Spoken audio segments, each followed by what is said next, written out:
राजस्थान के जोधपुर जिले का वो किला जहां मान्यता है कि रावण ने मंदोदरी संग 7 फेरे लिए। मंडोर का पुराना नाम मांडव्यपुर था। मांडव्यपुर एक समय मारवाड़ राज्य की राजधानी थी। राव जोधा को मंडोर असुरक्षित लगने लगा तो उन्होंने सुरक्षा की दृष्टि से चिड़ियाकूट पहाड़ी पर मेहरानगढ़ का निर्माण करवाया और अपने नगर का नाम रखा जोधपुर।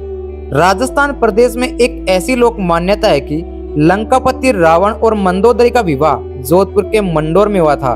मतलब यह है कि मंदोदरी मंडोर की राजकुमारी थी। जोधपुर के मंडोर उद्यान में 4वीं शताब्दी ईस्वी के दौरान बसे मांडव्यपुर मंडोर किले को उल्टा किला भले ही कहा जाता हो, लेकिन किला कभी उल्टा हुआ ही नहीं है। मंडोर उद्यान के उत्तर पश्चिम में पहाड़ी पर स्थित किला हमेशा से इतिहासकारों व जोधपुर वासियों के लिए कौतूहल का विषय रहा है। मान्यता रही है कि किसी श्राप अथवा प्राकृतिक आपदा के चलते उल्टा हुआ है।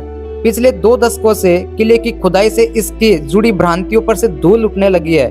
ब्रिटिश अधिकारियों की वर्ष 1883 व सर मार्शल की 1917 में सचित्र प्रमाणिक रिपोर्ट के अनुसार किले के उल्टे होने का कोई उल्लेख नहीं है। जोधपुर के इतिहासविद भी किले के उल्टे होने की बातों को कोरी कल्पना और अफवाह मात्र मानते हैं।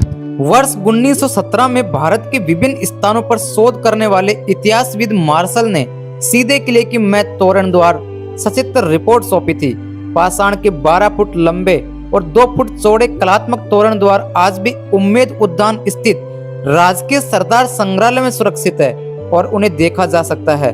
4वीं शताब्दी के विशाल पाषाण तोरण स्तंभ पर भगवान कृष्ण लीलाओं, कृष्ण द्वार, गोवर्धन पर्वत धारण करते हुए कृष्ण दधि मंथन, सकट भंग, अरिष्टासुर दैत्य से युद्ध तथा केसी निषूदन का मार्मिक चित्रण है। इतिहासकार पिछले 2 दशक से मारवाड़ की प्राचीन राजधानी मंडोर के किले से जुड़ी भ्रांतियों पर जमी धूल हटाकर मिथक और अफवाहों के कारण उल्टा कहे जाने वाले मंडोर किले के रहस्य से पर्दा हटाने में जुटे हुए हैं। खुदाई के दौरान मिले विक्रम संवत 894 के एक शिलालेख के अनुसार मंडोर में नागवंशीय क्षत्रियों का राज्य था, जिन्हें प्रतिहारों ने पराजित कर अपना साम्राज्य और किला स्थापित किया।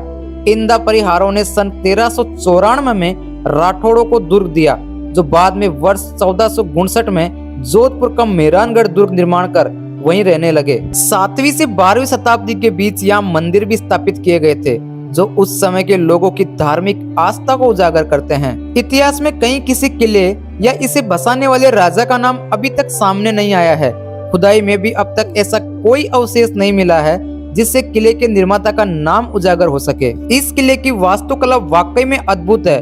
वह मीनाकारी की हुई चालियां और झरोखे भी इसमें आपको देखने को मिलेंगे।